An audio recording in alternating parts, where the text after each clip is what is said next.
je dirais, dangereux pour l'avenir, et en particulier un enjeu qui a un enjeu, je dirais, national et universel, le droit à la retraite pour tous et une retraite décente. Donc voilà, c'est pas plus que ça, mais nous avons le devoir, quand il y a des centaines de milliers de gens qui signent, eh bien, de porter au Premier ministre ces pétitions, évidemment. Personne ne peut ne pas tenir compte à un moment donné, d'une façon ou d'une autre, de ce qui se passe de fort, de très fort, de rassembleur, d'unis dans le pays contre un projet qui paraît tout à fait néfaste. Il faut une réforme, mais cette réforme, elle est injuste et en particulier, elle fait payer à 92% de ceux qui n'en peuvent dans ce pays et qui travaillent, qui produisent des richesses, alors qu'on fait des cadeaux royaux, on continue de faire des cadeaux royaux. Je dirais là, on sait de quoi on parle, mais y compris aux multinationales et y compris à tous les plus grands riches. J'ai vu que les entreprises du CAC 40, vous l'avez vu comme moi, marchaient très très bien. Elles avaient fait des profits records aujourd'hui. Donc il faut faire ce choix. Le Sarkozy et le gouvernement ont fait le choix des riches. Nous faisons, le roi, le choix de tous ceux qui travaillent, qui peinent et qui produisent les richesses de ce pays. Je respecte le Premier ministre. Et je dis à celui qui a lancé derrière, je lui ai dit non. J'ai pris les pétitions et je les ai données parce que non.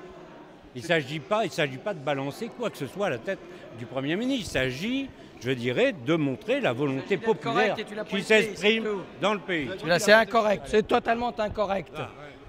Et c'est un coup médiatique qui ne sert à rien. Vous voyez la brutalité de ces hommes. Parce que les caméras, c'est uniquement pour le Parti communiste. Je connais la correction et la politesse. Bon. C'est franchement pas correct. Mais ça en dit long. Bien sûr.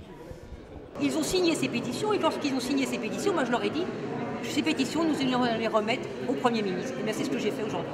Faire supporter la TVA le financement des retraites, c'est rajouter à l'injustice.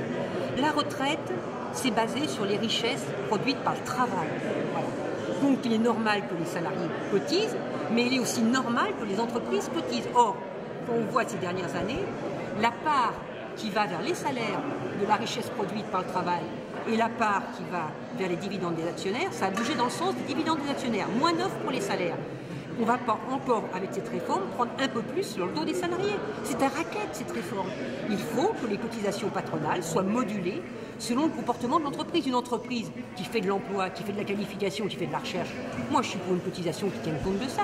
Mais toutes ces entreprises, ces grandes entreprises qui ne pensent qu'au CAC 40, aux dividendes des actionnaires, il faut qu'elles cotisent plus. Les entreprises qui emploient que du travail précaire, que du travail partiel, il faut qu'elles cotisent plus. C'est ce que nous avons proposé dans notre proposition de loi qui permet un financement alternatif pour les caisses de retraite. Si on fait un travail sérieux et si on n'a pas une opposition qui caricature et qui joue le rapport de force, on peut faire un très beau travail. On a eu un gros travail avant l'été en commission. On va avoir une lecture importante. Chacun maintenant sait qu'il faut décider. Il y a des moments où il ne faut pas ratiociner mais décider.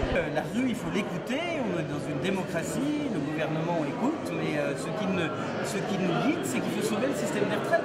Et je crois que si les Français qui se sont exprimés dans la rue ont bien exprimé quelque chose, c'est qu'ils voulaient qu'on sauve ce système de retraite et sûrement pas qu'on l'abandonne. Il faut de temps en temps avoir du courage.